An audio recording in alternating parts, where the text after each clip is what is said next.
Hi there. Tonight we drift back to a world where silence held more secrets than any spoken word ever could. We walk in the footsteps of women whose most intimate struggles were buried beneath layers of linen and shame, whispered only in the corners of herb gardens and the flickering light of dying candles. They became ghosts in their own homes, phantoms in their own skin, carrying burdens that history forgot to record. These were the daughters of farmers and the wives of merchants, the abbesses in their stone cells and the servants in their draughty quarters, the queens who bled behind tapestries and the peasant girls who suffered in silence behind wooden doors. Their pain was real, their shame was taught, their solutions were born of desperation and passed down in whispers from mother to daughter, like secrets too sacred and too shameful to speak aloud.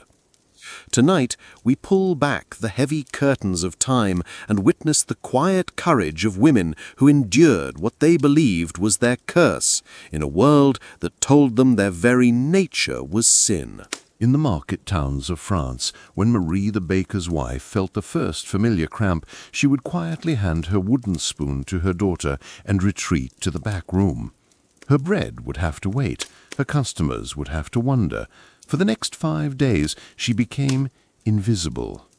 In the chambers of Eleanor of Aquitaine, even queens were not exempt from this monthly punishment. Surrounded by tapestries and silk curtains, she too would withdraw from court life, from the councils of war and diplomacy, reduced to pacing her private chambers while courtiers whispered about her absence. The medieval mind could not separate the physical from the spiritual. A woman's blood was not merely a bodily function. It was proof of her fundamental otherness, her dangerous power, her inevitable corruption. They believed that menstrual blood could poison wells, kill crops, and drive men to madness, that a menstruating woman walking through a garden could cause the flowers to blacken and die, that her very breath was contaminated, her touch toxic. And so each month millions of women simply disappeared. They vanished from public life, from family gatherings, from the very spaces they had helped create and maintain. They became prisoners in their own bodies, exiles in their own homes. Young girls learned this shame before they learned to read. Mothers taught daughters to recognize the signs, the dull ache in the belly, the strange restlessness, the first spots of blood on their linen undergarments, and with these signs came the lesson: you are now dangerous, you are now cursed, you must now hide. In the cottages scattered across the English countryside, when 13-year-old Isabella felt the first cramps, her mother simply said, "It has begun, child. God help you." And Isabella understood. Her childhood was ending, and her monthly exile was beginning. But in this darkness, in this shame, something else grew, something the learned men of the church could not document or control. In the spaces between exile and return, in the quiet hours of enforced solitude, women began to create their own knowledge, their own remedies, their own quiet rebellion against the curse they had been told to bear in silence. And in that small monastery cell in Yorkshire, as Marguerite listened to the evening prayers echoing from below, she touched the small bundle of herbs hidden beneath her straw mattress. Herbs that her mother had pressed into her hands before she took her vows. Herbs that promised, if not freedom from the curse, then at least some measure of peace within it. In the pre-dawn darkness of a manor house in Normandy, circa 1285, Lady Isabel sat by the dying embers of her chamber fire, her needle moving in slow, careful stitches through layers of linen. She was not embroidering, she was not mending. She was preparing for her monthly exile. Each stitch was a prayer, each fold a promise of dignity in the face of shame. The medieval woman's relationship with her monthly bleeding was above all else a relationship with cloth. Linen was her armor, her shield, her secret companion. In a world without what we would recognize as sanitary products, women became architects of their own protection. The wealthy, like Lady Isabel, had access to fine linen, soft, absorbent cloth that could be folded and refolded, washed and rewashed in an endless cycle of concealment and care. Her servants would heat water in the early morning hours before the household stirred, washing the evidence of her condition in secrecy and silence. But for the vast majority of medieval women, the wives of craftsmen, the daughters of farmers, the servants in great houses, the monthly struggle was far more desperate. They made do with whatever cloth they could find, old shifts torn into strips, rags begged from neighbours, moss gathered from the forest floor and wrapped in whatever fabric could be spared. In the cottage of Margaret the weaver, living in a small village outside Canterbury, the monthly ritual was always the same. When her bleeding began, she would retreat to the corner of the single room she shared with her husband and 3 children. There, behind a curtain made from an old horse blanket, she would arrange her makeshift protection. Strips of rough cloth, bundles of sheep's wool when she could get it, anything to absorb what she had been taught to think of as her shame. The washing of these cloths was itself a ritual of secrecy. Medieval women would rise before dawn when the world was still dark and quiet to tend to their soiled linen. They washed in cold streams, in basement chambers, in hidden corners of courtyards. Anywhere they would not be seen, anywhere they would not contaminate others with their touch. But the cloth was only the part of the story. Medieval women developed an entire vocabulary of gestures, of subtle communications, of ways to signal their condition without speaking it aloud. A certain way of walking, with smaller steps and more careful posture. A particular fold in their skirts. A specific way of arranging their veil or hood. In the convent of St. Catherine in Rouen, the nuns developed their own silent language. Sister Marie would place her prayer book face down on her cell windowsill, a signal that she would not be joining the others for morning prayers. Sister Agnes would braid her hair differently, with small loops that only the other women would understand. They found ways to care for each other, to share the burden of shame, to create community in the spaces between exile and return. The kitchens of medieval households became spaces of particular tension during these times. Women knew they were forbidden from handling food while bleeding, but who else would prepare the meals? Who else would tend the fires and manage the household?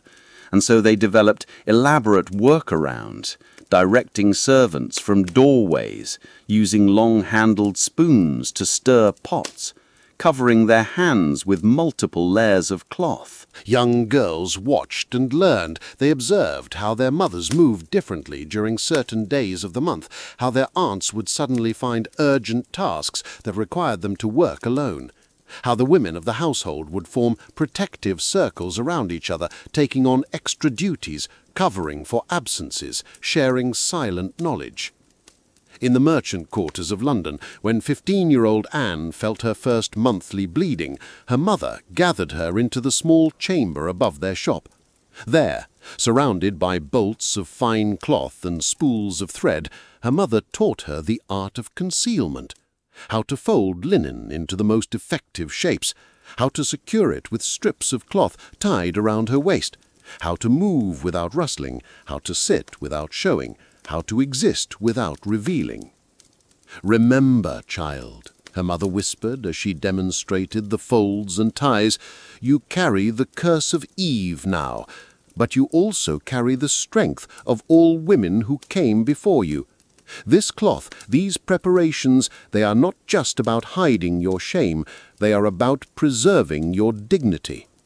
And so the medieval woman's monthly cycle became an elaborate performance of concealment. Each piece of cloth carefully chosen, each fold precisely made, each movement calculated to maintain the illusion that nothing was wrong, that she was not dangerous, that she was not cursed. But beneath this performance, beneath the layers of linen and the careful choreography of movement, something else was happening. Women were creating knowledge.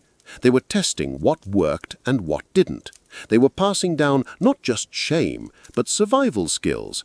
They were building, stitch by careful stitch, their own quiet resistance to a world that told them they were unclean.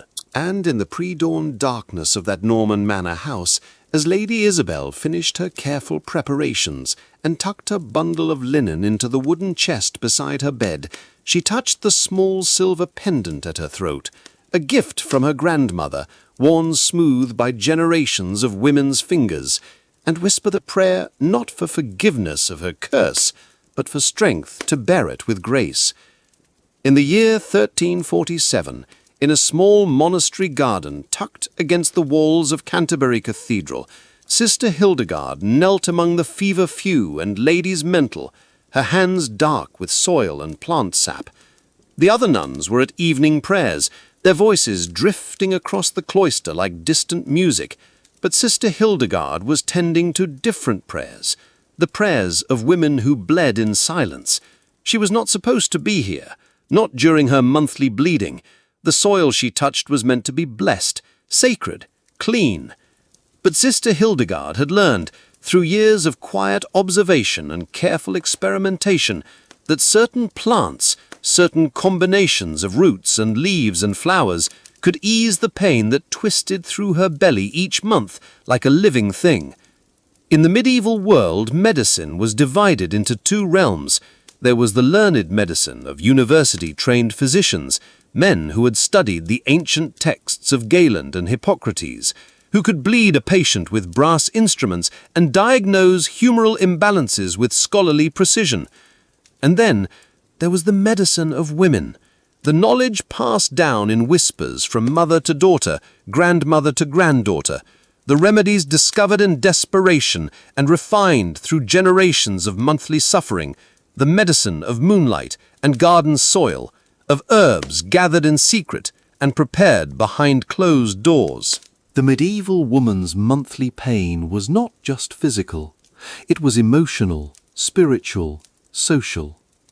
Each month she faced not only the cramping in her belly and the ache in her back, but the weight of knowing she was considered unclean, dangerous, cursed. And so the remedies she sought were not just for her body, but for her spirit. In the cottage of Margot, the wise woman, living on the edges of a village in Burgundy, shelves lined the walls from floor to ceiling. Jars of dried herbs, bundles of roots, bottles of tinctures that caught the candlelight like liquid amber. Women came to her in the dark hours before dawn, cloaks pulled tight against recognition, carrying their pain like a secret burden. "Willow bark," Margot would whisper, measuring the dried pieces into a small cloth bag, steeped in hot water and drunk twice daily, for the cramping that steals your breath. Her fingers, stained with years of plant work, moved with the confidence of long practice. Ginger root, chewed fresh or dried in tea, for the nausea that comes with the pain. But Margot's remedies went beyond the physical. She understood that a woman's monthly bleeding was surrounded by fear. Fear of pain, fear of being discovered, fear of being judged. And so she offered comfort for the spirit as well as the body. "Lady's mantle," she would say, holding up the soft fan-shaped leaves, to ease the heavy bleeding that leaves you weak as water. But also, she would pause, looking directly into her visitor's eyes, to remind you that you are not cursed. The same earth that grows this plant grows in you. The same moon that guides its growth guides your own cycles. You are not separate from nature, child. You are part of it. Across the medieval world, women were creating their own pharmacies of survival.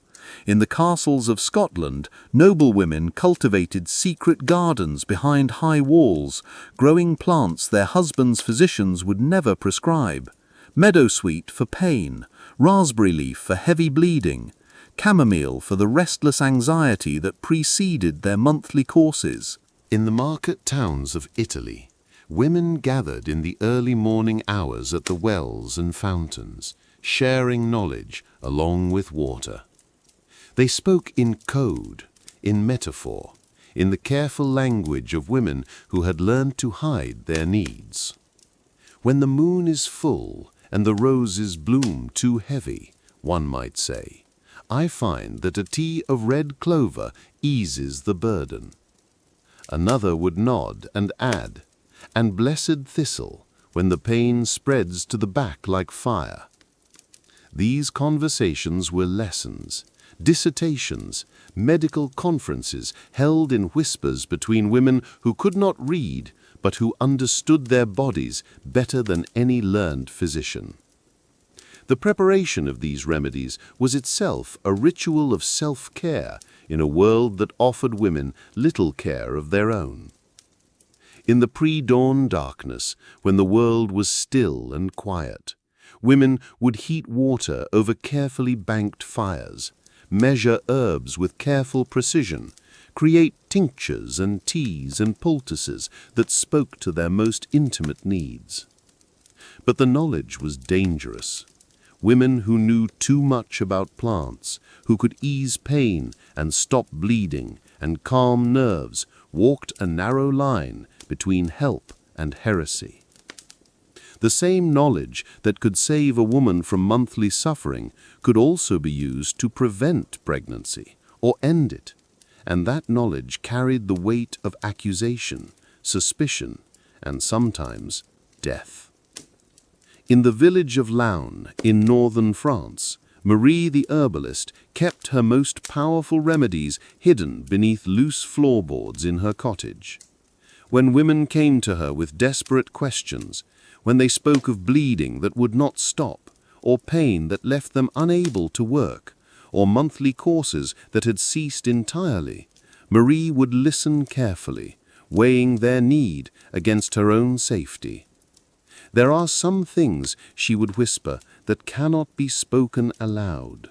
But if you return tomorrow night, after the church bells have finished ringing, and if you bring a candle to light your way, then perhaps we can find some comfort for your suffering.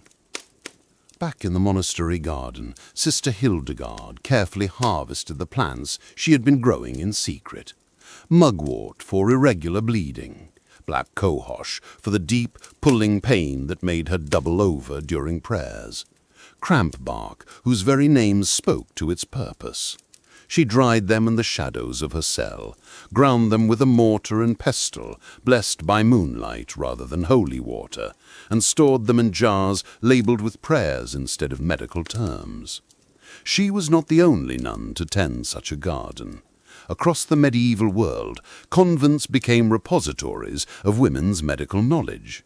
Behind the walls of religious houses, where women lived together in close quarters and shared the rhythms of their bodies, remedies were developed and refined and passed down like sacred texts. The abbess would officially disapprove, of course.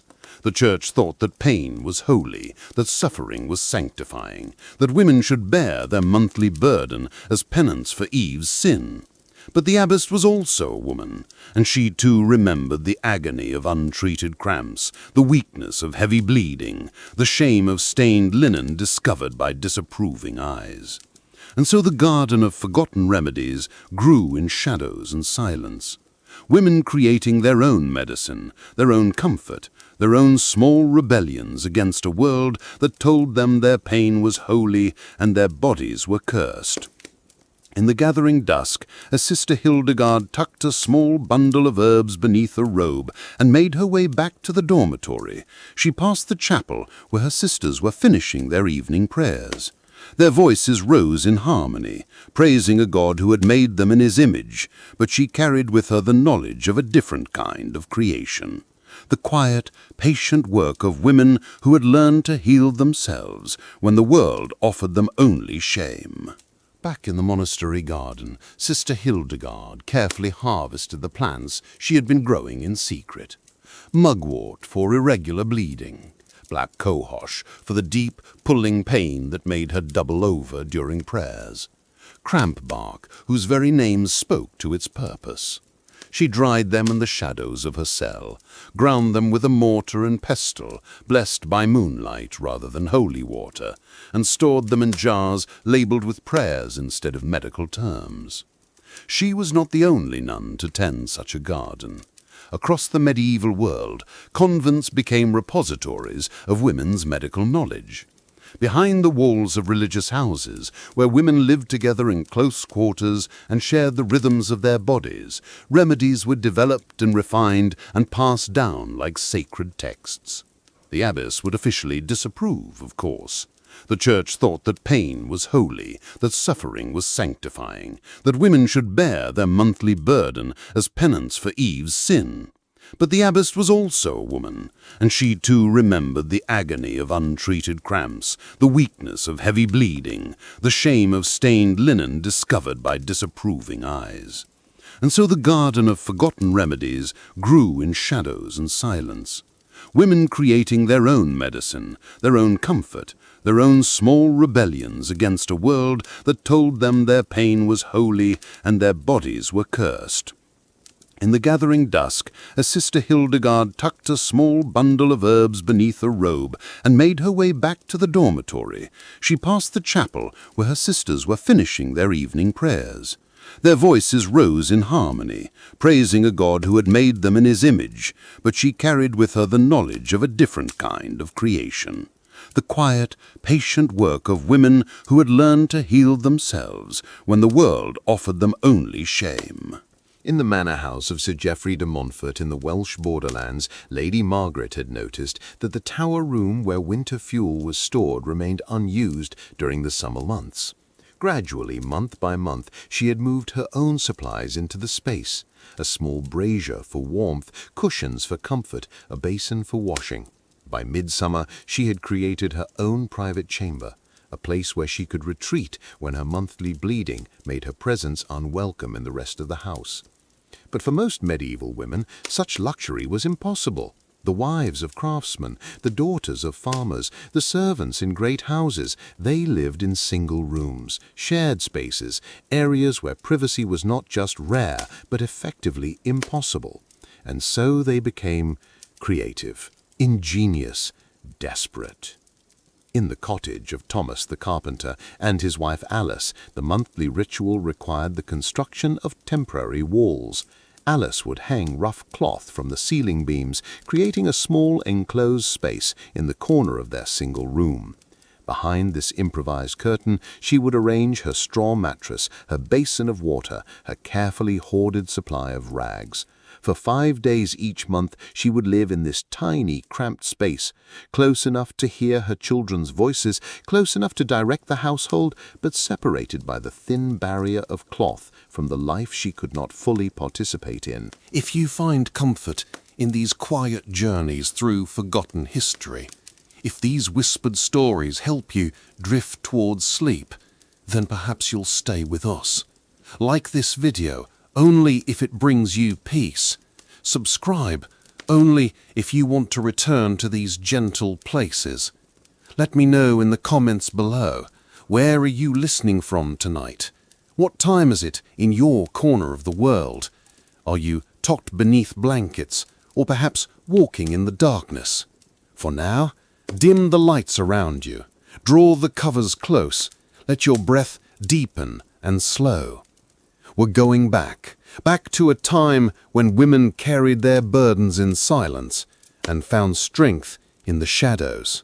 In the weaving district of Florence, Maria the silk merchant's wife had developed an intricate schedule of concealment. She knew that on Tuesday mornings her husband would be at the guild hall until noon. She knew that her eldest daughter would be at the convent school on Wednesday afternoons.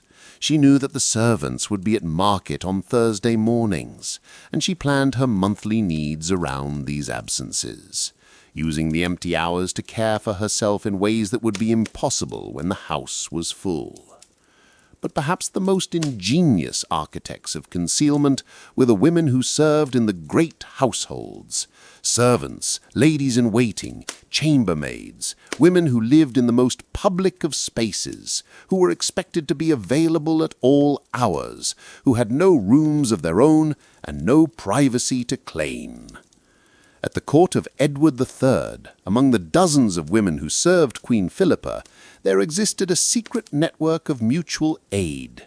When one woman was suffering her monthly bleeding, others would cover her duties, create excuses for her absences, and most importantly, share knowledge of the hidden spaces within the castle where she could find temporary refuge. The chapel vestry, one might whisper, after morning prayers, but before evening.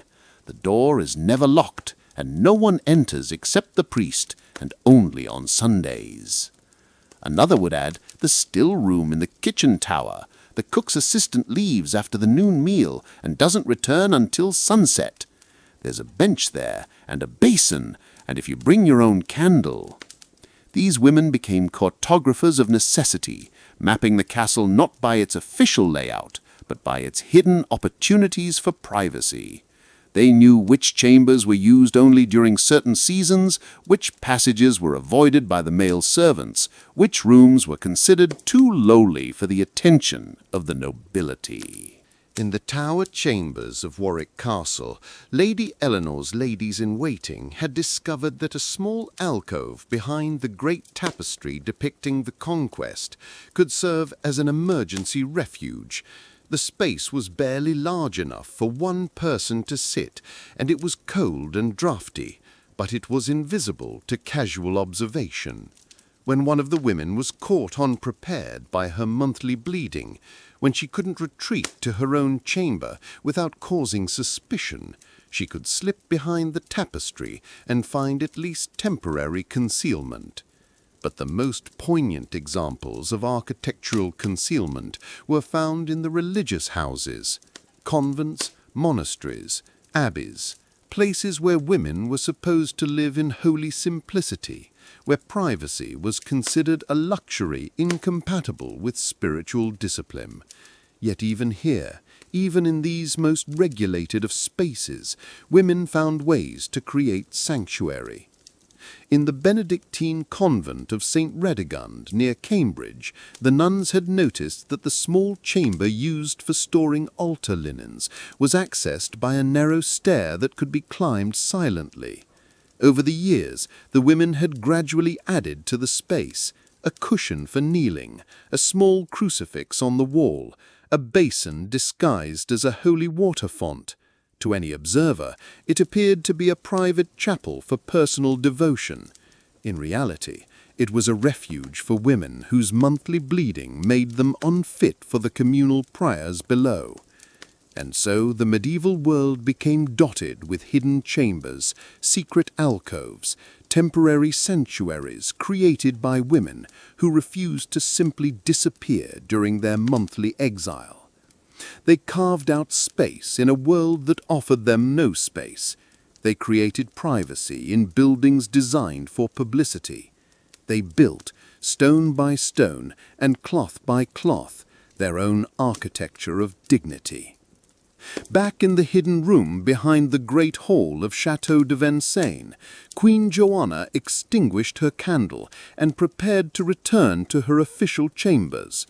Tomorrow, she would resume her public role, advising her husband, managing the court, participating in the ceremonies of royal life. But tonight, in this small secret space, she had been simply a woman, tending to her body's needs in privacy and peace. And in the morning, when she walked through the great hall where courtiers bowed and musicians played, she would carry with her the quiet knowledge that even queens, even the most powerful women in the medieval world, had learned to build their own sanctuaries in the shadows. In the year 1372, in the kitchen of a prosperous merchant's house in the cloth town of Ypres, 5 women sat in a circle around the dying embers of the cooking fire. Outside, the bells of Compline were ringing across the city, calling the faithful to their evening prayers, but these women had their own ritual to observe.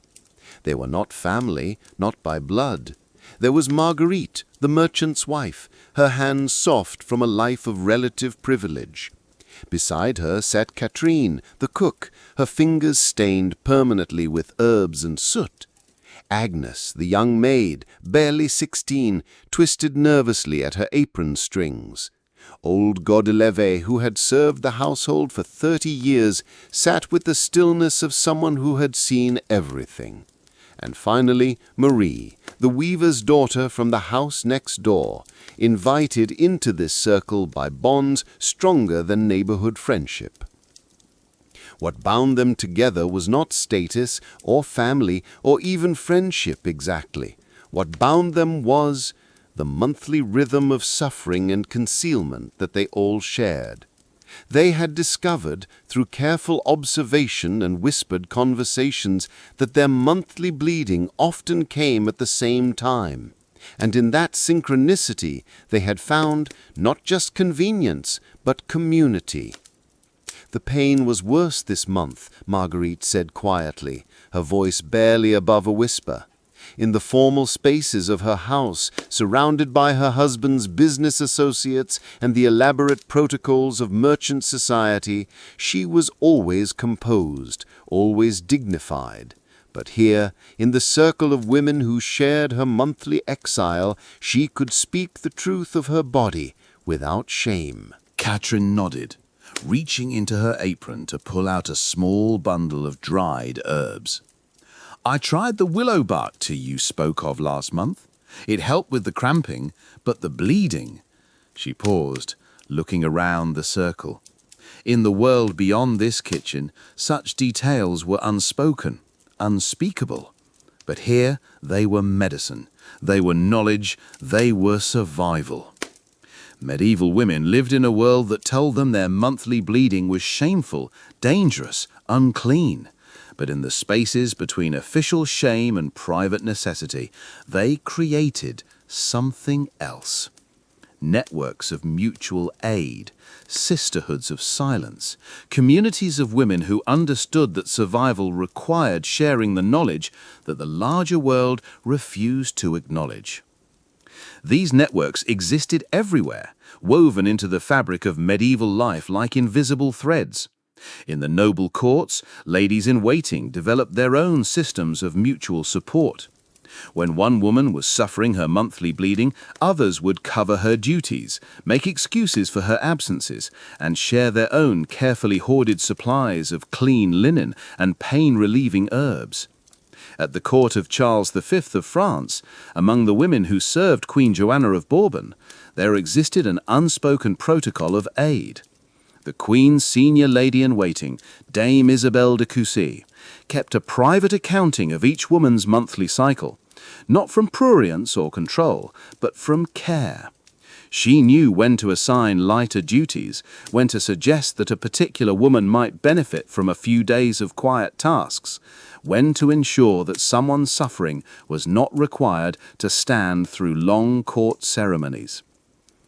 Lady Catherine seems quite pale today, Dame Isabel might say to the Queen, her voice carefully neutral.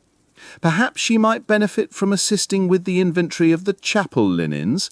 Such quiet work might restore her strength.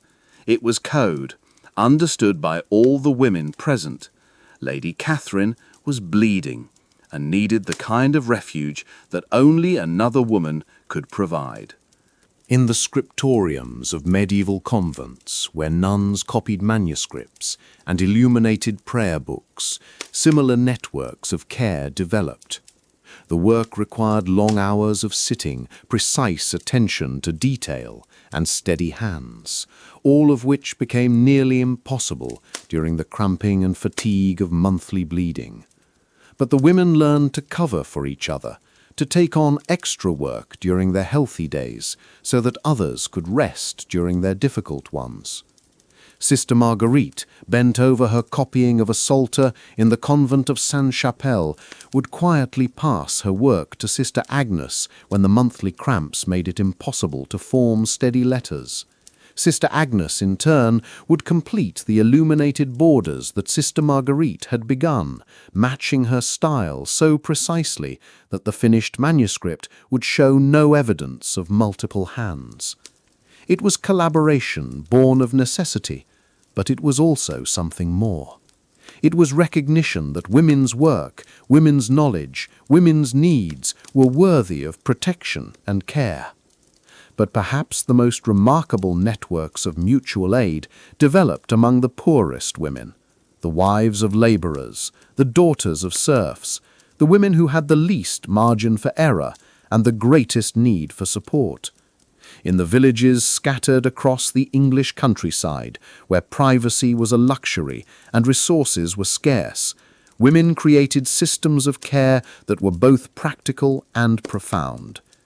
In the village of Little Wickham, in the county of Hampshire, the women had developed what they called the sharing. When Edith, the miller's wife, was confined to her cottage by monthly bleeding, her neighbour Joan would take on the task of drawing water from the well. When Joan was suffering, old Meg would quietly appear at her door with a pot of porridge and a bundle of clean rags. When Meg was too weak to tend her garden, young Alice would weed her vegetables and harvest her herbs. It was not charity exactly, it was reciprocity, understanding, the acknowledgement that what happened to one woman's body would eventually happen to all women's bodies, and that survival required not just individual endurance, but collective care. These village networks operated in the spaces between official notice and private necessity. The priest did not acknowledge them, the lord of the manor did not record them, the tax collectors did not account for them, but they existed, month after month, year after year, as reliable as the turning of the seasons. In the market town of Ludlow, on the Welsh border, the women who sold bread and ale and cloth had developed their own system of mutual support. When one woman was unable to tend her stall because of monthly bleeding, another would quietly take over her sales, keeping careful account of what was sold and ensuring that the profits went to the rightful owner. It was business partnership born of bodily necessity, but it was also recognition that women's economic survival depended on understanding and accommodating the rhythms of their own biology. But the most touching examples of these sisterhoods of silence could be found among the very young, girls who were just beginning to experience their monthly bleeding and who found in the guidance of older women not just practical help, but emotional sanctuary. Back in the kitchen circle in Ypres, young Agnes looked around at the faces of the women who had become her teachers, her protectors, her guides through the monthly exile that had so recently begun for her. 6 months ago, when she first felt the cramping in her belly and saw the stains on her linen, she had been terrified, not just of the pain, but of the shame, of what it meant, of how she would manage. But Marguerite had seen her distress and quietly drawn her aside. "Come to the kitchen tonight," she had whispered, "after the household has settled. There are things you need to know, things that will help." And that night, Agnes had been welcomed into the circle of women who understood that knowledge was survival, and survival was best ensured through sharing. They had taught her how to fold linen for maximum absorption and minimum visibility, how to walk and sit and move in ways that would not betray her condition, how to prepare simple teas from kitchen herbs that would ease the cramping and reduce the bleeding. But more than that, they had taught her that she was not alone, that what she was experiencing was not unique to her, not a sign of her particular sinfulness or weakness, but simply part of being a woman in a world that did not make space for women's needs. "The first year is always the hardest," old Godelieve had said.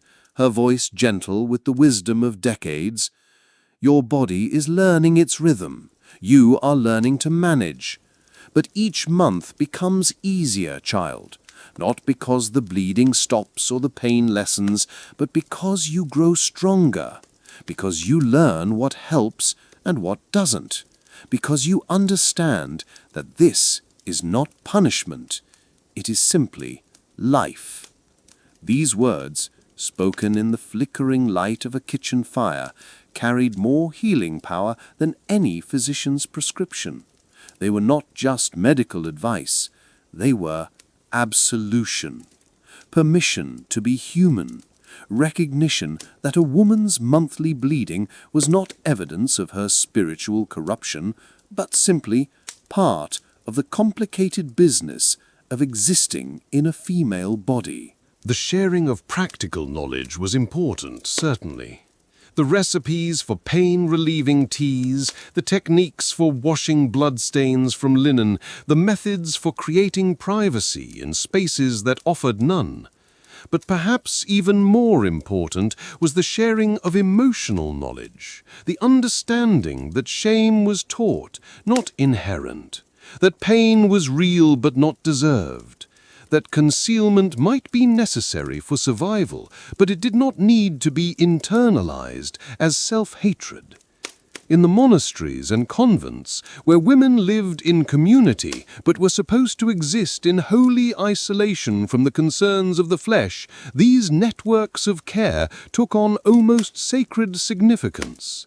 The official rule might require that menstruating women withdraw from communal prayer and avoid contact with blessed objects. But the unofficial rule, the one written in gestures and whispers and shared understanding, required that no woman suffer alone. At the Abbey of Fontevraud in the Loire Valley, where both monks and nuns lived under the rule of an abbess, the women had developed elaborate systems of silent communication. A particular way of folding the hands during prayer signaled monthly distress. A specific arrangement of personal items in the dormitory indicated the need for extra rest. Small gifts, a piece of bread saved from the morning meal, a sprig of mint from the herb garden, a clean length of linen, appeared mysteriously in the cells of women who were suffering, left by sisters who understood that care could be offered even when it could not be spoken. But perhaps the most remarkable aspect of these medieval sisterhoods was their durability. Generation after generation, mothers taught daughters not just how to manage their monthly bleeding, but how to care for other women who were managing theirs. The knowledge was passed down like precious heirlooms, remedies and techniques, and, most importantly, the understanding that women's survival depended on women's care for each other. In that kitchen in Ypres, as the fire burned down to its final embers, and the bells of the night office rang across the sleeping city, the circle of women prepared to disperse. But before they left, Marie the weaver's daughter pulled from her basket a length of soft woolen cloth she had woven herself on her mother's loom. "For Agnes," she said simply, offering the cloth to the youngest member of their circle, "your first year should not be spent with rough linen. Every woman deserves softness when she bleeds." It was a gift that carried meaning beyond its practical use. It was recognition, acceptance, and welcome into the community of women who understood that care was not just individual survival, but collective resistance. And as Agnes accepted the cloth, feeling the softness between her fingers, she understood that she was receiving more than fabric. She was inheriting a tradition of mutual aid that stretched back through generations of women who had learned that the monthly exile imposed by the larger world could be transformed, through sisterhood, into something approaching sanctuary.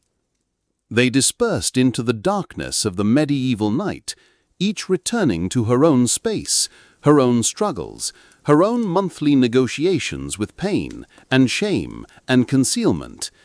But they carried with them the knowledge that they were not alone, that tomorrow night, or next month, or whenever the need arose, the circle would reform, the sharing would continue, the sisterhood of silence would endure. In the winter of 1389, in a manor house overlooking the grey waters of the Thames, Lady Eleanor sat in her private chamber, watching the last leaves fall from the oak tree outside her window. She was 52 years old in medieval standards, ancient by the standards of women who had borne children and survived the monthly trials of their bodies for nearly 40 decades. It had been 8 months since her last bleeding. 8 months of watching for the familiar signs, the cramping, the fatigue, the need to retreat from the world that had shaped the rhythm of her adult life. But the signs had not come. Her body, which had measured time in monthly cycles of concealment and relief, had grown quiet. In the medieval world, the cessation of a woman's monthly bleeding was both liberation and loss. Liberation from the monthly exile, the shame, the pain, the elaborate rituals of concealment that had governed her life for so many years, but also loss of something that had been, for all its difficulty, essentially her own. A reminder of her body's power, its mysteries, its connection to the larger rhythms of creation. Medieval medicine taught that women's monthly bleeding was the body's way of purging excess blood and corrupt humors. When the bleeding stopped, physicians worried where all that excess would go. They prescribed bloodletting to replace what nature no longer provided. They recommended purges and emetics to cleanse the body of accumulated poisons.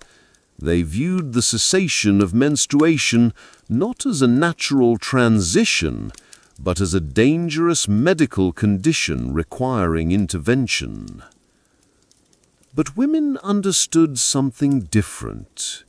In the quiet conversations between mothers and daughters, in the whispered knowledge passed between friends, there was recognition that the ending of monthly bleeding was not just medical. It was spiritual, social, emotional. It was the closing of one chapter of womanhood and the opening of another.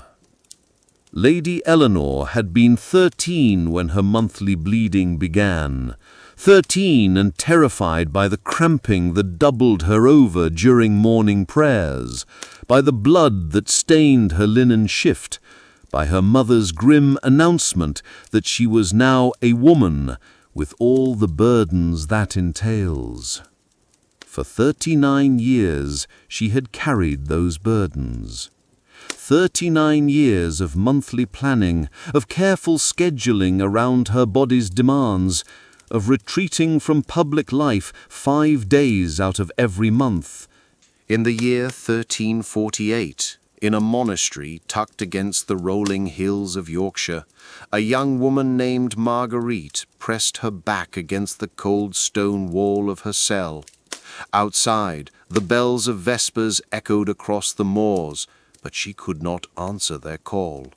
She was 18 years old, her hands already worn from prayer and labor, and she was bleeding.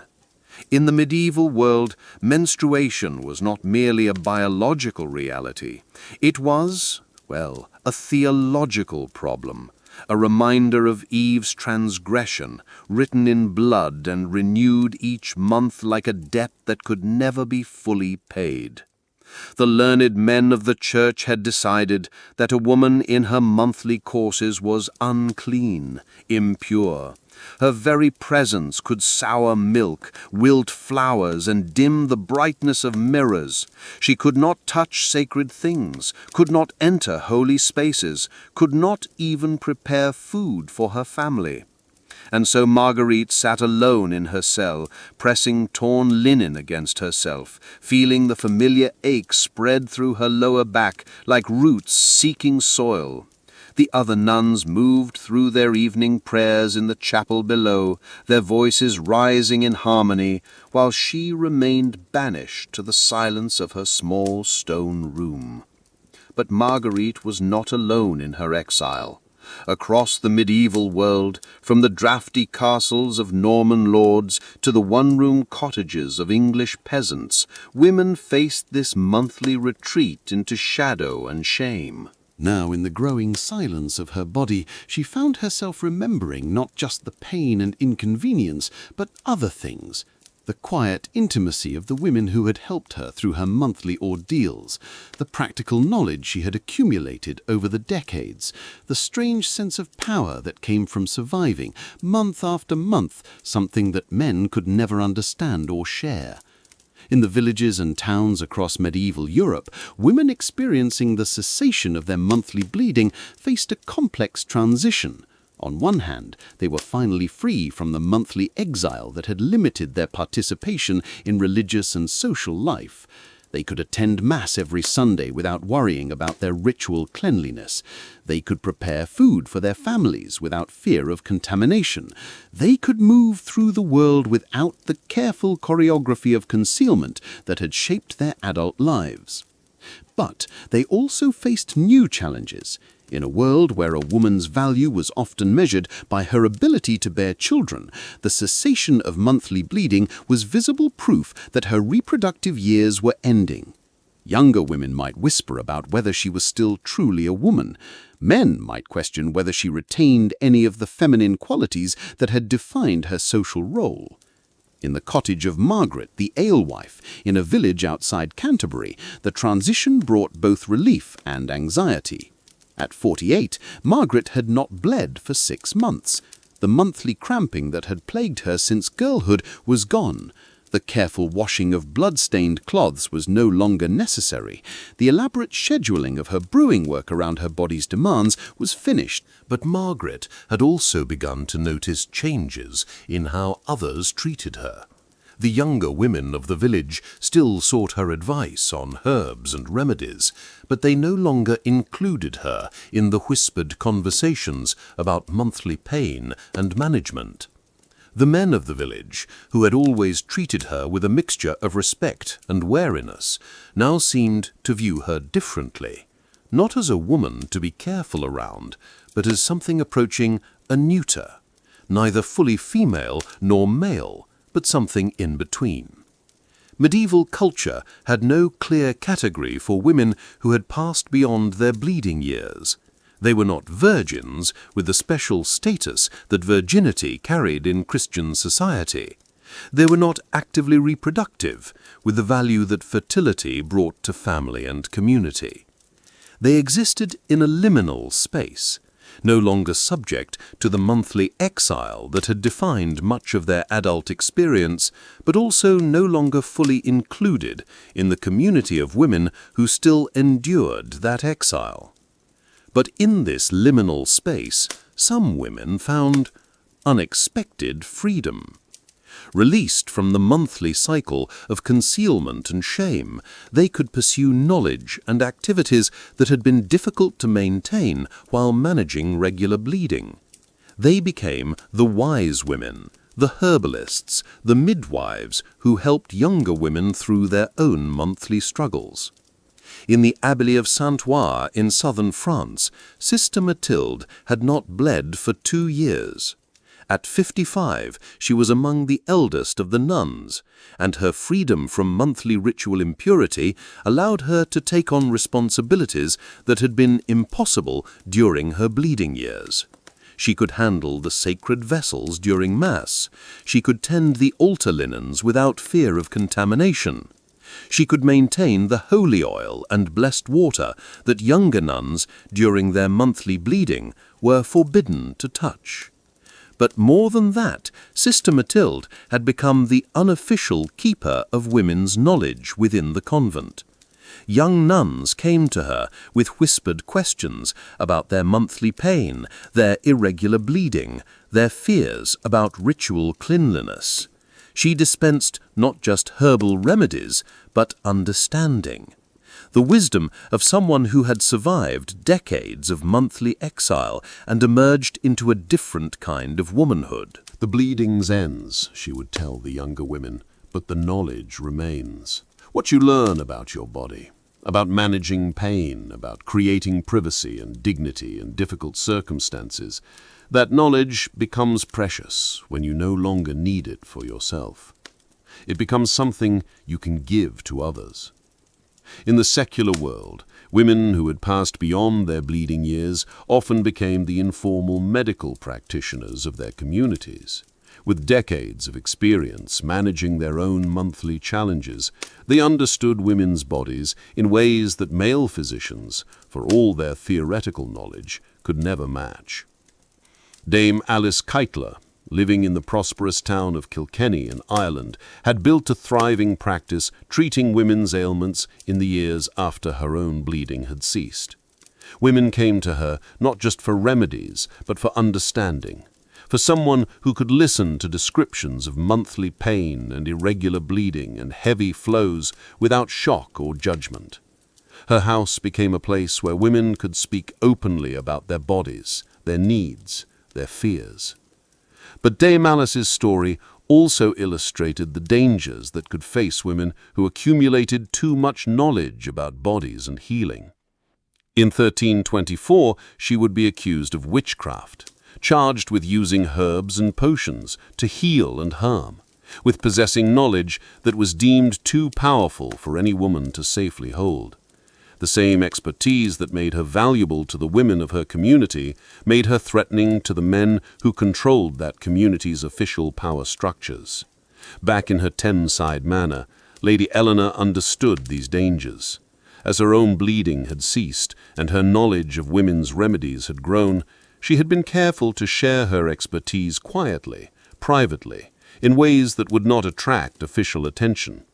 She helped the women of her household and her neighborhood, but always with discretion, always with the understanding that too much female knowledge could be dangerous.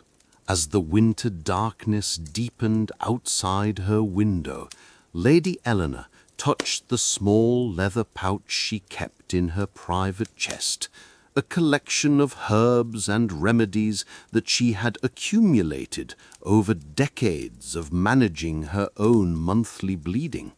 Soon she would pass this knowledge to her daughter, and her daughter would add her own discoveries to the collection.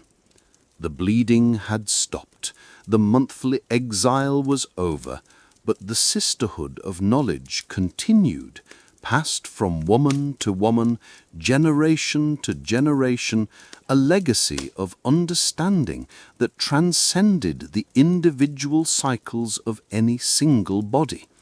And in that continuity, in that sharing, there was perhaps the deepest rebellion of all against a world that had taught women to be ashamed of their bodies, the insistence that women's knowledge, women's experience, women's wisdom was worth preserving and passing on, regardless of what the official world thought of its value. The candles have burned low now in those medieval chambers where women once sat with their secret remedies and whispered knowledge. The stone walls that heard their quiet conversations have crumbled into ruins. The wooden chests that held their carefully folded linen have turned to dust. But something remains. Something that cannot be destroyed by time or neglect or the deliberate forgetting of official history.